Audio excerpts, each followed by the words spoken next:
Hello students, we are going to study about the electric potential.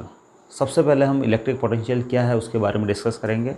बच्चों, electrostatic potential को discuss करने से पहले हम एक बार इलेक्ट्रोस्टैटिकल पोटेंशियल एनर्जी या कॉन्सेप्ट ऑफ पोटेंशियल एनर्जी को हम रिवाइज कर लेते हैं। What is the concept of potential energy?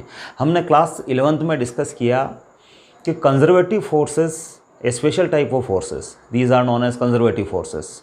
Conservative forces के अगेंस्ट अगर एक्सटर्नल एजेंसी वर्क करती है, that gets stored as potential energy of the system, वो सिस्टम की पोटेंशियल एनर्जी बन जाती है। And if external constants were removed, external constants जो बाहर से हमने कॉन्स्टेंट्स लगा रखे हैं, कॉन्स्टेंट्स मतलब अवरोध, जो हमने कॉन्स्टेंट्स लगा रखे हैं, अगर हम उनको रिमूव कर दें तो it gets converted into kinetic energy again. That stored potential energy gets converted into kinetic energy. For example, we are raising a stone from earth surface very slowly. हमें जो एक स्टोन को अर्थ सरफेस से इस हथेली के ऊपर रख के, जैसे इस मार्कर को रख के मैं जो अर्थ सरफेस के ऊपर से इसको अर्थ सरफेस के ऊपर ले जा रहा हूँ, बहुत स्लो कांस्टेंट वेलोसिटी से। तो ऐसे केसेस के अंदर जैसे h हाइट तक मैं ले आया हूँ, तो h हाइट तक लाने में मैंने कंजर्वेटिव फोर्स यानी ग्रेविटेशनल फोर्स के अगेंस्ट हमने वर्क किया है, और वो work potential energy, gravitational potential energy की टर्म में स्टोर्ड है। अब एक्सटर्नल कांस्टेंट है मेरा हाथ, माई पाम। अगर मैं इस हथेली को हटा लेता हूँ तो ये एक्सटर्नल कांस्टेंट हट जाएगा, और एकदम है जो इसकी काइनेटिक एनर्जी, इसकी पोटेंशियल एनर्जी जो है, स्टोर्ड पोटेंशियल एनर्जी, वो काइनेटिक में कन्वर्ट होने लग जाएगी। तो कंजर्वेटिव फोर्सेस के अगेंस्ट जो वर्क किया जाता है, that always gets stored in terms of potential energy. It is our basic notion of concept energy. In present chapter, the Coulomb force of attraction or repulsion, Coulomb force, that is the electrostatic force. In electrostats, it is the force between the static charges. Static charges के बीच में जो Coulomb force है, उसकी वो एक conservative force है, और conservative force के अगेंस्ट हम जो वर्क करेंगे, वो वर्क कौन करेगी? External agency. वो पोटेंशियल एनर्जी की टर्म में स्टोर हो जाएगी। तो इन जनरल पोटेंशियल एनर्जी को हम डिफाइन करते हैं कि potential energy is equals to the work done in bringing any charge from infinite to any point in electric field against field intensity without acceleration. Electrostatical potential energy किसी charge को infinite is the reference point, infinite से किसी particular point तक, electric field में किसी particular point तक लाने में इलेक्ट्रोस्टैटिक फोर्स ऑफ अट्रैक्शन और रिपल्शन के अगेंस्ट जो वर्क किया जाता है, that stored as potential energy of the system. तो इस केस में हमारे पास जो कंजर्वेटिव फोर्स होता है वो कुलाम फोर्स होता है, और reference point is the point where electrostatic force is assumed to be zero, और पोटेंशियल एनर्जी जिस पॉइंट पे जीरो मानी जाएगी वो हमारे लिए रेफरेंस पॉइंट होता है। तो अब जो क्वेश्चन ये आता है कि आप एक इलेक्ट्रिक फील्ड जो होता है स्टैटिक चार्जेस के कारण इलेक्ट्रिसिटी, उसको रिप्रेजेंट करने के लिए आप या तो इलेक्ट्रिक फील्ड इंटेंसिटी से उसको रिप्रेजेंट करते हो या इलेक्ट्रिक पोटेंशियल से रिप्रेजेंट करते हो, है ना। तो मैं जो लिख सकते हैं इलेक्ट्रोस्टैटिक पोटेंशियल की टर्म में, an electric field, an electric field is described by either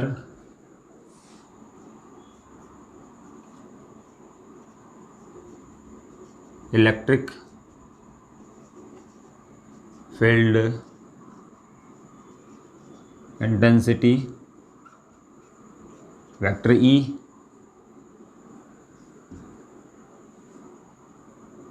or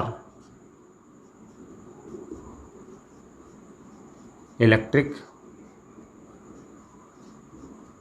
potential, और इलेक्ट्रिक फील्ड इंटेंसिटी और electric potential shown by V, they are interrelated. Electric field intensity vector E is negative gradient of electric potential. It is the negative gradient.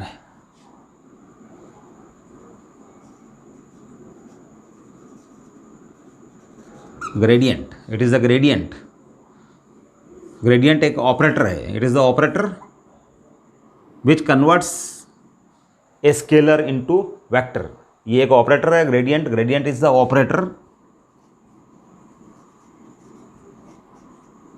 जो electric potential जो कि एक scalar quantity है उसके साथ operate होने पर वो इसको vector field electric field intensity ई में कन्वर्ट कर देगा. हाँ, it is the first fact about the electric field and electric potential. इसके बाद second point, electric potential is the measure of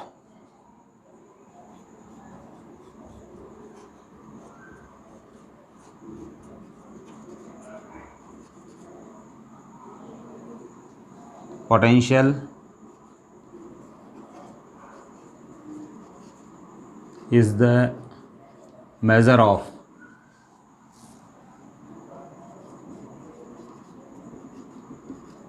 electrification of a body. Electric potential is the measure of electrification of a body. It shows the level of charging. It shows the level of charging, that is limit or extent up to which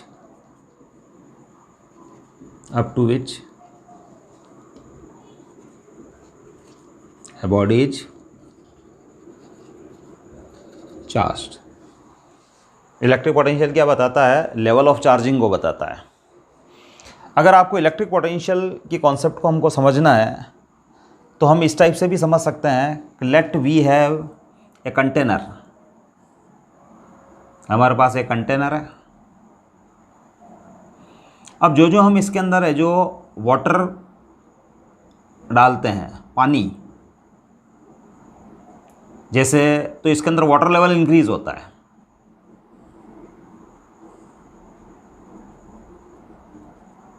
water level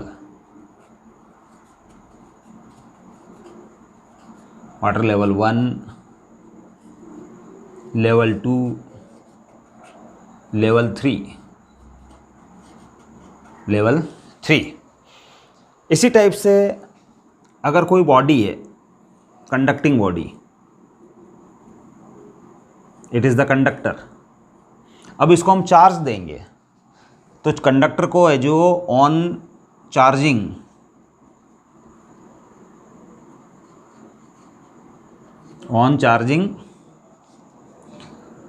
it's special type of level, special type of level increases. उसका एक special type का level increases होता है called electric level, और उसको electric potential भी बोलते हैं. इलेक्ट्रिक पोटेंशियल मतलब इस बॉडी को अगर हम चार्ज देंगे तो जिस टाइप से इसके अंदर है जो वाटर का लेवल बढ़ रहा है इस कंटेनर के अंदर, as we pour more water to the container the water level is rising. In the same way if more charge is added to the given conductor its electric level increases. और इसका electric level जो increase होता है उसको electric potential बोलते हैं. लेकिन electric level इस केस के अंदर जो है वो हमारे को दिखाई नहीं देगा. जबकि इस केस में वाटर लेवल हमको बढ़ता हुआ दिखाई दे रहा है, इस केस में इलेक्ट्रिक लेवल हमको बढ़ता हुआ दिखाई नहीं देगा. लेकिन जो ही हम इसको टच करेंगे, if we are bare footed, हम नंगे पैर हैं और हम इसको टच कर देंगे अपनी उंगली, तो हमको एक झटका लगेगा. क्यों? कि इसके तो इलेक्ट्रिसिटी जो है हमारी बॉडी के थ्रू अर्थ के अंदर है जो एंटर हो जाएगी. तो इसको जो जो हम चार्ज देंगे उसका इलेक्ट्रिक लेवल या इलेक्ट्रिक पोटेंशियल बढ़ेगा। अब जो इलेक्ट्रिक लेवल को बताने का हम एक तरीका बना लेते हैं कि मैं एक रिंग, ब्लैक कलर की रिंग जो है,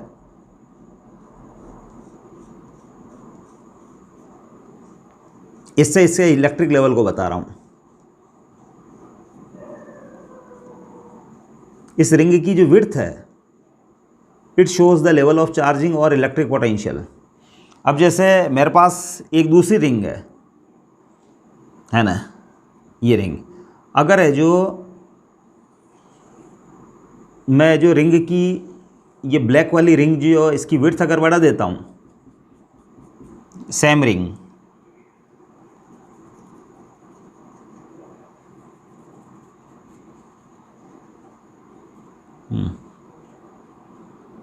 इसका पोटेंशियल है जो मैं V2 ले लेता हूँ और इसका पोटेंशियल V1 ले लेता हूँ, तो इसकी चूंकि इसके चारों ओर जो ब्लैक कलर की रिंग बनी हुई है उसकी विड्थ मैंने ज़्यादा रखी है, implies V2 is greater then V1।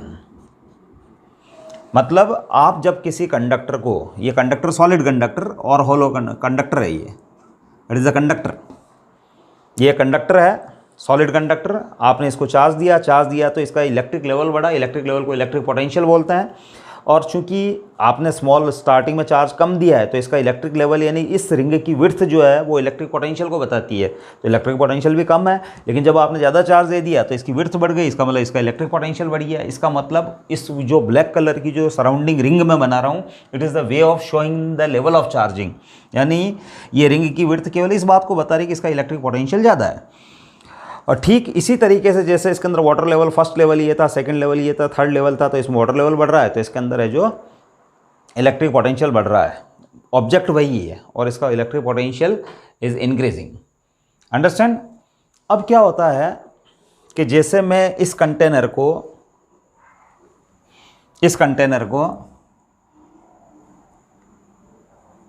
एक है जो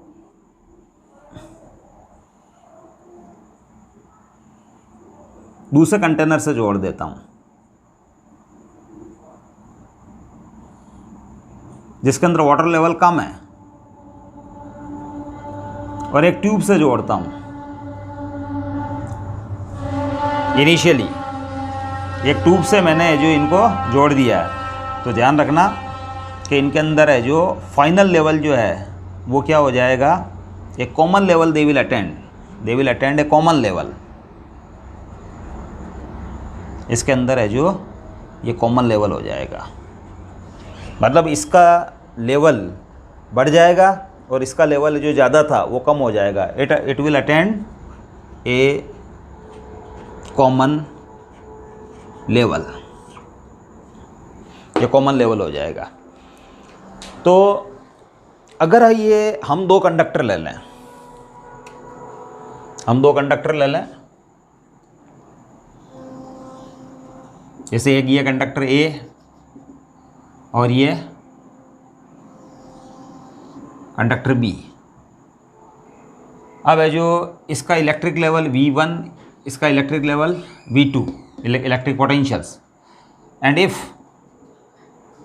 V1 is greater than V2, अगर है जो इसका इलेक्ट्रिक लेवल ज़्यादा है तो अगर मैं इसको वायर से कनेक्ट कर दूं तो चार्ज इधर से इधर फ्लो होगा। और ये चार्ज मैं इसको ऐसे शो कर रहा हूँ जैसे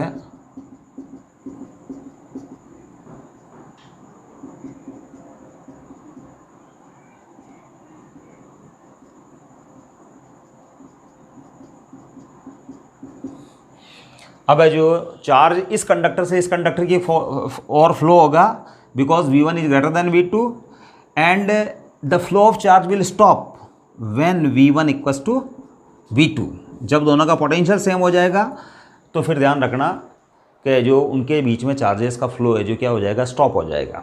अंडरस्टैंड। और इस वाले केस के अंदर है जो इसका वाटर लेवल इनिशियली हाई था, इसका वाटर लेवल इनिशियली कम था, और जब आपने इसको कनेक्ट कर दिया एक ट्यूब के थ्रू, तो ट्यूब के थ्रू कनेक्ट करने के बाद है जो वाटर का फ्लो इधर से इधर हुआ, from higher level to lower level. कब तक, जबकि इनका फाइनल लेवल ये जो कि कॉमन लेवल है दोनों के अंदर, दोनों कंटेनर्स के अंदर इस लेवल तक है जो वाटर रह जाएगा। और इसी टाइप से इसके अंदर भी क्या होता है कि इसका वाटर लेवल हायर था, इसका वाटर लेवल कम था। तो ध्यान रखना, higher level to lower level charge flows from higher level to lower level until their electric levels becomes equal, और इलेक्ट्रिक लेवल को ही हम इलेक्ट्रिक पोटेंशियल बोलते हैं। एक बात मैं आपको और बताना चाहूँगा कि जैसे आपके पास दो कंटेनर है, it is the smaller container और it is the larger container. Let we have half litre water.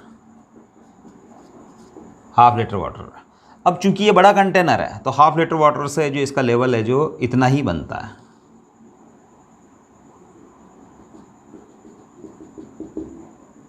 ये हाफ लीटर। इसके बाद है जो इसके अंदर है जो चूंकि इसकी साइज स्मॉलर है तो इसके अंदर हाफ लीटर वाटर का लेवल ये बनता है,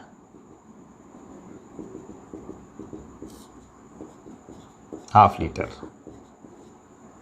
इसका मतलब same water is added to both conductors but the level of water is high in the conductor whose size is smaller. इसके रेस्पेक्ट में इसकी साइज स्मॉल है तो इसके अंदर है जो वाटर लेवल हायर है। इसी टाइप से है जो अगर एक छोटा स्फीयर है हमारे पास और एक बड़ा स्फीयर है, कंडक्टिंग स्फीयर, कंडक्टर ए और कंडक्टर बी, ये लार्ज है हमारे पास और ये क्या है हमारे पास स्मॉल है। और अगर है जो same amount of charge Q same given to both conductors, अगर दोनों को दिया तो ध्यान रखना अगर आपने क्यू सेम अमाउंट की चार्ज दोनों कंडक्टर को दिया तो इसके अंदर है जो लेवल हायर रहेगा। The electric potential of conductor A is higher, और इसके अंदर ये रिंग की जो विड्थ जो मैं बनाऊंगा it is blackened, it is the dark ring which shows the level of charging, that is the electric potential. The electric potential is higher of conductor A and the electric potential of conductor B is smaller and it is shown by thin ring, thin black ring around conductor B। दोनों का आपने same charge दिया, इसको भी Q दिया, इसको भी Q दिया, लेकिन है जो इसके अंदर है जो ये थिक, ये वाली जो ब्लैक रिंग जो इसकी विड्थ है जो थिक है और इसकी है जो क्या है थिन है, तो इसका पोटेंशियल ये स्मॉल है और ये क्या है लार्ज है। कौन? कंडक्टर। और ये दिखाई दे रहा है हमारे को, लिखने की जरूरत नहीं है। It is a small conductor, same amount of charge Q is given to both conductors and the level of charging is higher in conductor A, that is V1 is greater than V2। अगर आप है जो same amount का charge देंगे तो conductor A जो कि छोटा है उसका इलेक्ट्रिक लेवल हाई होगा। ठीक वैसे ही जैसे कि सेम क्वांटिटी ऑफ वाटर आपने इन दोनों के अंदर, इन दोनों कंटेनर में डाली, तो जिस कंटेनर की साइज़ बड़ी थी उसके अंदर वाटर लेवल कम है और जिस कंटेनर की साइज़ है जो स्मॉल थी उसके अंदर वाटर लेवल हायर है।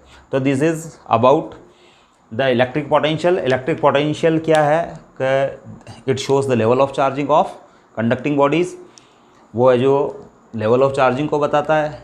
जिस कंडक्टिंग बॉडी का इलेक्ट्रिक पोटेंशियल हाई होता है उससे जो चार्ज फ्लो होता है लोअर इलेक्ट्रिक पोटेंशियल वाली बॉडी की ओर, it flows from higher potential to lower potential. Positive charge flows from higher potential to lower potential. Electric field को इलेक्ट्रिक फील्ड इंटेंसिटी से या इलेक्ट्रिक पोटेंशियल से बताया जाता है। इलेक्ट्रिक फील्ड इंटेंसिटी और इलेक्ट्रिक पोटेंशियल में ये रिलेशन होता है। तो it is the general idea about the electric potential. और हम ये तो डिस्कस कर ही चुके हैं कि कंजर्वेटिव फोर्सेस, कंजर्वेटिव फोर्स है कूलम्ब फोर्स ऑफ अट्रैक्शन, उसके अगेंस्ट अगर एक्सटर्नल एजेंसी वर्क करेगी तो वो इलेक्ट्रोस्टैटिकल पोटेंशियल एनर्जी की टर्म में स्टोर हो जाएगा। और इलेक्ट्रोस्टैटिकल पोटेंशियल एनर्जी जो है इलेक्ट्रिक फील्ड में it depends upon the charge, because electrostatical potential energy की डेफिनेशन है it is equal to work done bringing any charge from infinite to any point in electric field against electric field intensity without acceleration. तो it depends upon the charge which is brought from infinite to any point in electric field. But electric potential वाले case के अंदर हम किसी charge को न लाके +1 coulomb को लेके आएंगे। किसको लेके आएंगे? +1 कूलाम को। कहाँ से लाएंगे? इनफाइनाइट से। और इनफाइनाइट से लाके किसी पर्टिकुलर पॉइंट तक हम सेट करेंगे, और पर्टिकुलर पॉइंट तक सेट करने में electrostatic potential energy electrostatic force of attraction और रिपल्शन के अगेंस्ट हमको जो वर्क करना पड़ेगा उसको विदाउट एक्सीलरेशन लाने में, उसको वो है जो उस पर्टिकुलर पॉइंट के ऊपर इलेक्ट्रिक पोटेंशियल कहलाएगा। तो let we have a charge q. Now we are going to derive an expression electric potential.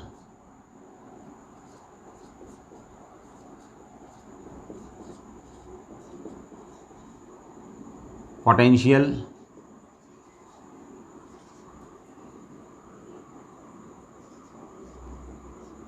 due to a point charge. Electric potential due to a point charge.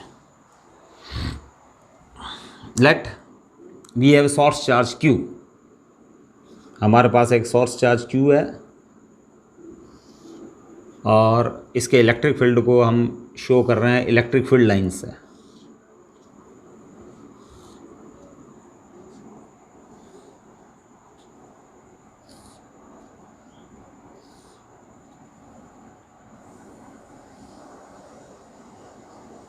Q and it is held fixed by some unspecified forces। और ये Q charge है वो unspecified forces के कारण है जो rest वाली position में है, करेक्ट। और लेट इस चार्ज का इफेक्ट इस पर्टिकुलर पॉइंट पे आते आते इसका इफेक्ट है जो नेग्लिजिबल हो जाता है। तो इस वाले पॉइंट को हम इनफाइनाइट बोलेंगे। जिस पॉइंट के ऊपर या जिस प्लेस पे इसका क्यू चार्ज का इफेक्ट नेग्लिजिबल हो जाए, नेग्लिजिबल होने से मतलब है कि जो जिस डिस्टेंस के ऊपर इस चार्ज के कारण अदर चार्ज के ऊपर फोर्स है जो नेग्लिजिबल हो जाए, वो हम क्या कहेंगे? उसको हम रेफरेंस पॉइंट बोलेंगे, reference point. So r equals to infinity, it is the reference point.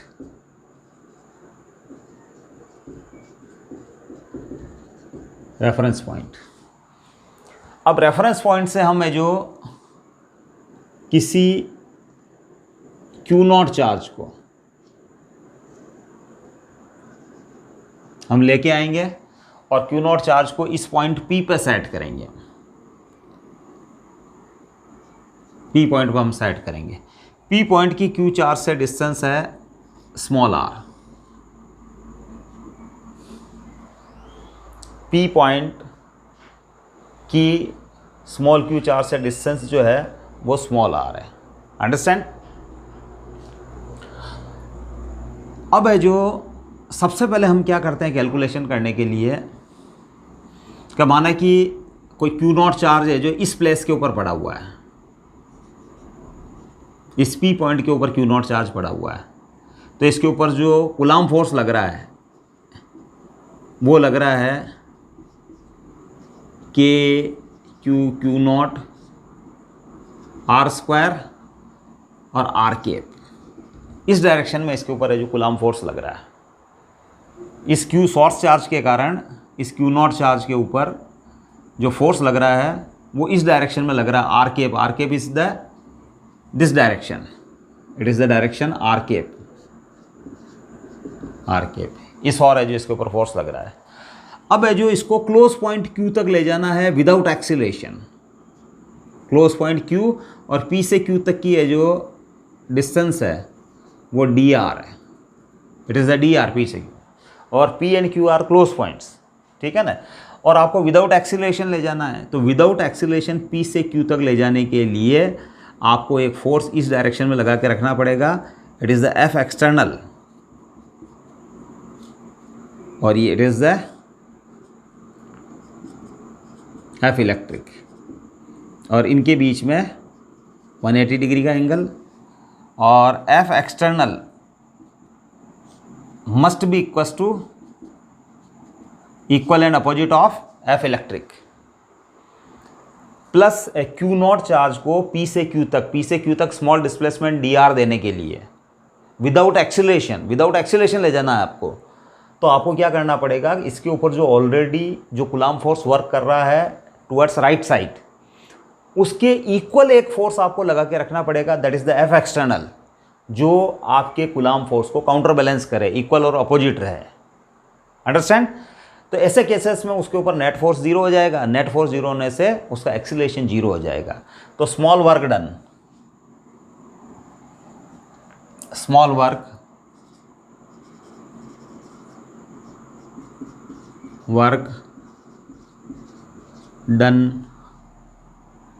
Bye external agency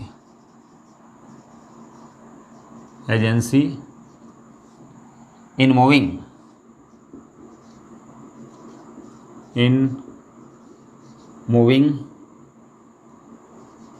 Q naught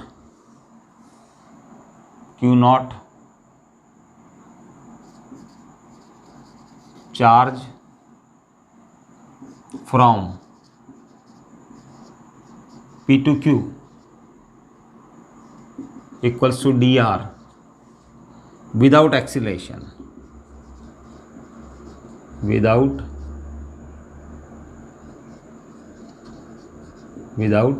acceleration। तो small work done by external agency है तो डी डब्ल्यू एक्सटर्नल वो होता है F external dot D R, F external dot D R. अब F external जो आपने apply किया वो इस डायरेक्शन में, और डिस्प्लेसमेंट जो हुआ बॉडी का वो इस डायरेक्शन में। एफ एक्सटर्नल आपने कूलाम फोर्स के अगेंस्ट लगाया यानी इस और बॉडी का डिस्प्लेसमेंट किधर हुआ, पी से क्यू, तो theta equal to 180 degree.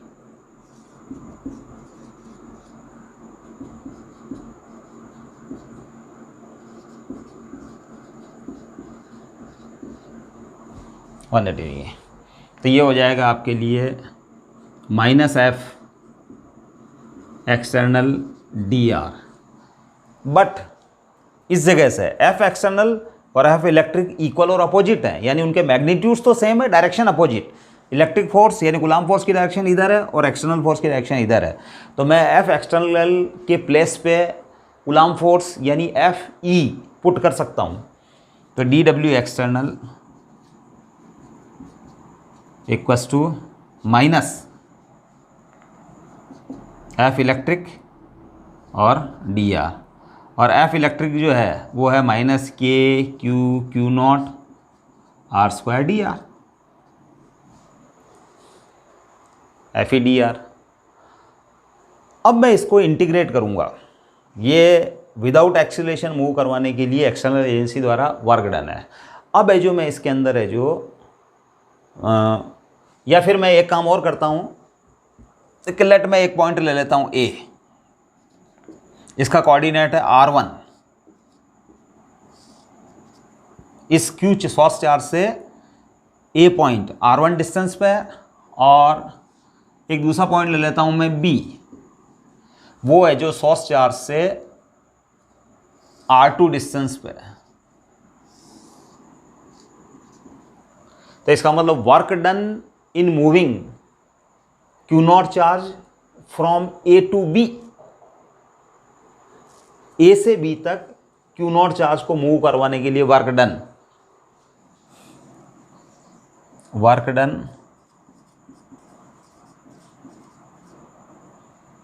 Bye external agency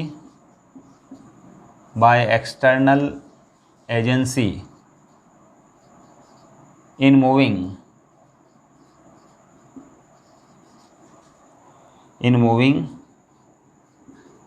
Q naught charge from A equals to R1 to B equals to R2 without acceleration,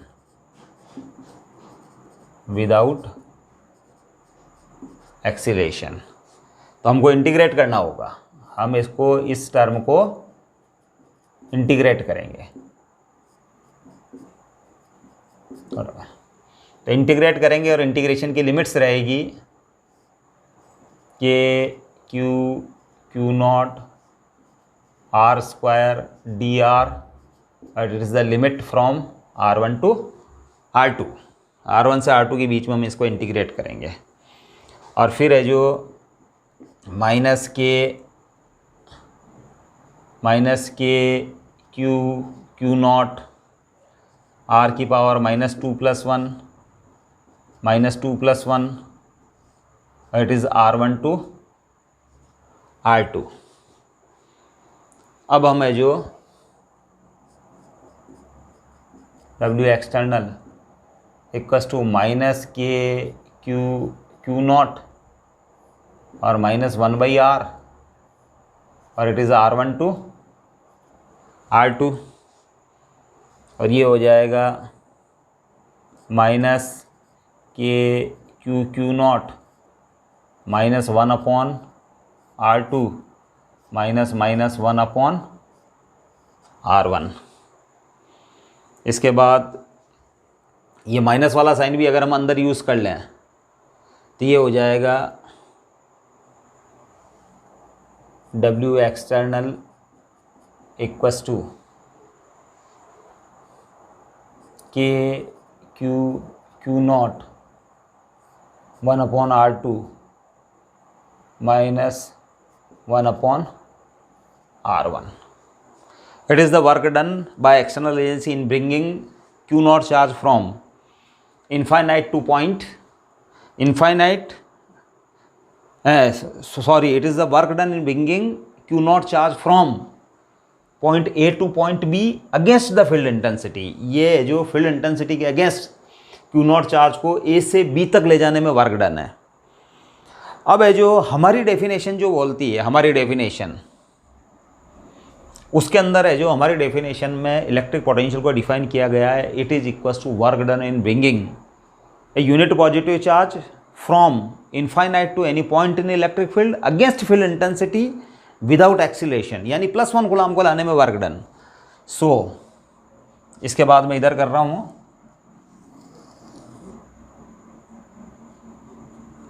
work done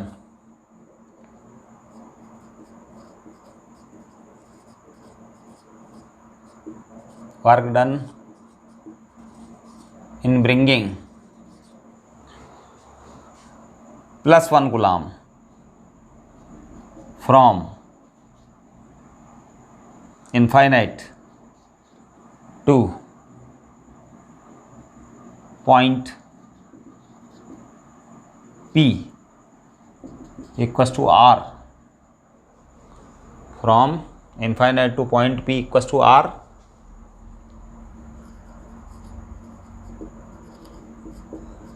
against field intensity without acceleration, then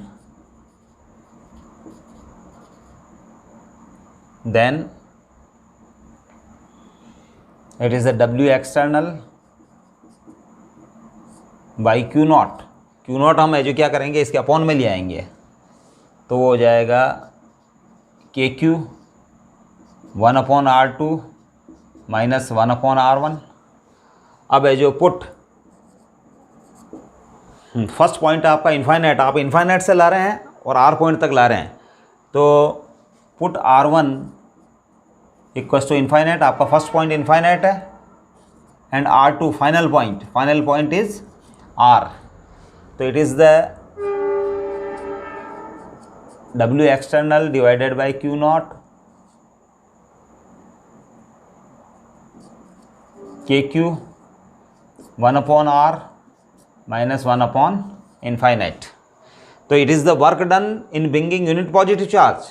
W external is the total work done in bringing Q naught from infinite to point P, now divided by Q naught, तो it is the electric potential V, it is the V V equals to K Q by R, 1 upon infinite equals to 0.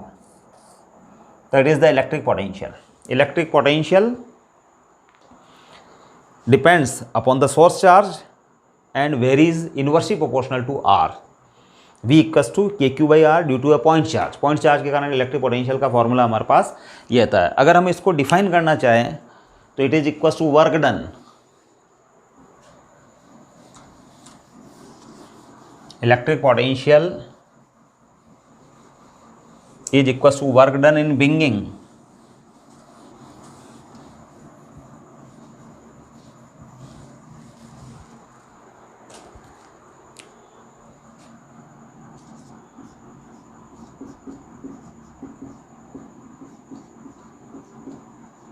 potential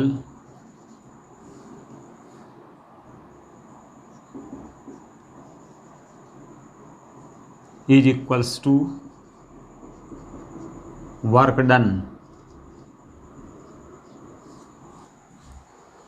done by external agency in bringing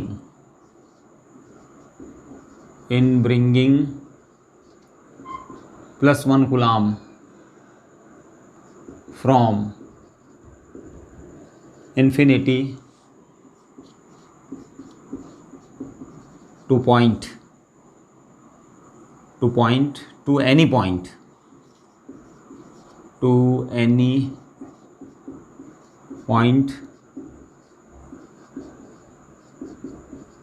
in electric field against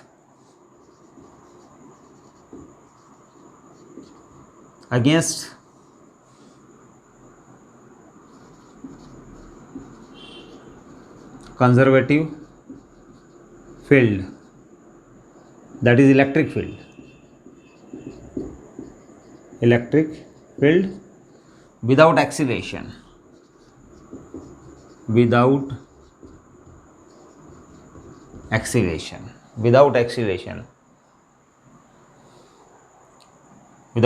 अगर इसको mathematically आप लिखना चाहें, mathematically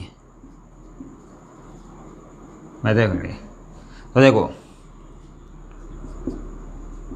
it is the work done by electric field.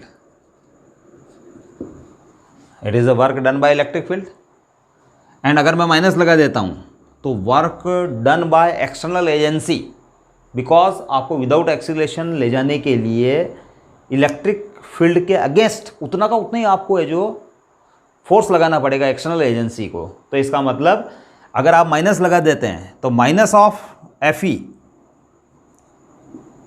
It is the external force, ये external force हो गया. तो it is the work done by external agency. इसके बाद है जो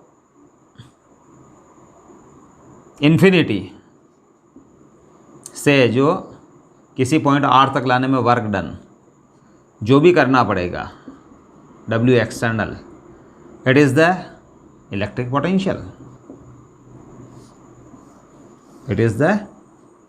पोटेंशियल. और विदाउट एक्सीलरेशन लाने के लिए, विदाउट एक्सीलरेशन के लिए एफ इलेक्ट्रिक. अच्छा, फिर है जो एफ इलेक्ट्रिक जो आपने फोर्स लगाया है, एफ इलेक्ट्रिक, तो आप क्या कीजिए कि जो हाँ ठीक है, इट इज़ द करेक्ट. ये जो इनफाइनाइट से वहाँ तक लाने में आपको जो वर्क करना पड़ेगा किसी क्यू नॉट चार्ज को लाने में, it is the work done for Q naught. और अब आपको क्या करना पड़ेगा, ये क्यू नॉट से डिवाइड करना पड़ेगा, Q naught E, W external by Q naught, it is the electric potential. For without acceleration F E minus of F E equals to F external. आपको ये जो एक्सटर्नल फोर्स जो लगाना पड़ेगा वो इलेक्ट्रिक फोर्स के अपोजिट होगा. इसके बाद हम है जो यहाँ से अगर इसकी यूनिट निकालना चाहें तो यूनिट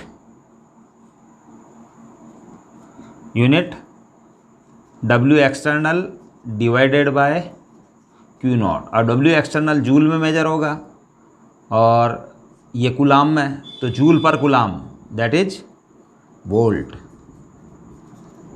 जूल पर कूलाम दैट इज वोल्ट। तो इलेक्ट्रिक पोटेंशियल की यूनिट जो है वो हमारे पास वोल्ट रहेगी। तो हम ये नोट कर रहे हैं कि किसी Q नॉट +1 कूलाम को लाने में जो वर्क डन है, +1 कूलाम को लाने में जो वर्क डन है, इस फॉर्मूले के अंदर +1 कूलाम को चार्ज को जो लाने में जो वर्क डन है इनफाइनाइट से, वो है जो किसी पर्टिकुलर पॉइंट तक लाने में, इलेक्ट्रिक फील्ड में पर्टिकुलर पॉइंट तक लाने में वो इलेक्ट्रिक पोटेंशियल बन जाता है। अंडरस्टैंड। और कंजर्वेटिव फोर्स फील्ड जो होता है, कंजर्वेटिव फोर्स फील्ड हमको ये भी पता है कि it doesn't depend upon the path.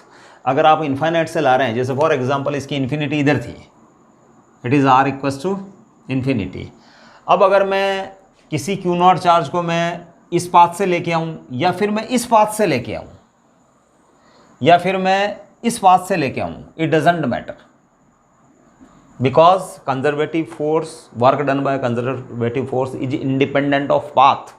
मैं अगर Q नॉट चार्ज को विदाउट एक्सीलरेशन यहाँ से यहाँ तक लाना चाहता हूँ, या यहाँ से यहाँ तक लाना चाहता हूँ, या यहाँ से यहाँ तक लाना चाहता हूँ, तो फिर है जो मेरे को वर्क है जो सेम करना होगा। क्यों करना होगा? कि it doesn't depend upon the path, क्योंकि मेरा वर्क डन जो है वो इलेक्ट्रिक फील्ड जो वर्क करता है उसके इक्वल और अपोजिट है। और इलेक्ट्रिक फील्ड है कंजर्वेटिव फोर्स फील्ड है, और कंजर्वेटिव फोर्स फील्ड में किसी चार्ज को एक पॉइंट से दूसरे पॉइंट तक ले जाने में वर्क डन जो है it is independent of path. मैं इधर से इस रास्ते से यहाँ लेके आऊँ या इस रास्ते से यहाँ के लेके आऊँ, work done will be same. Understand? That is the concept of electric potential. Electric potential is equals to work done in bringing a unit positive charge from infinite to any point in electric field against field intensity without acceleration. आपको without acceleration लेके आना है। Okay, thank you.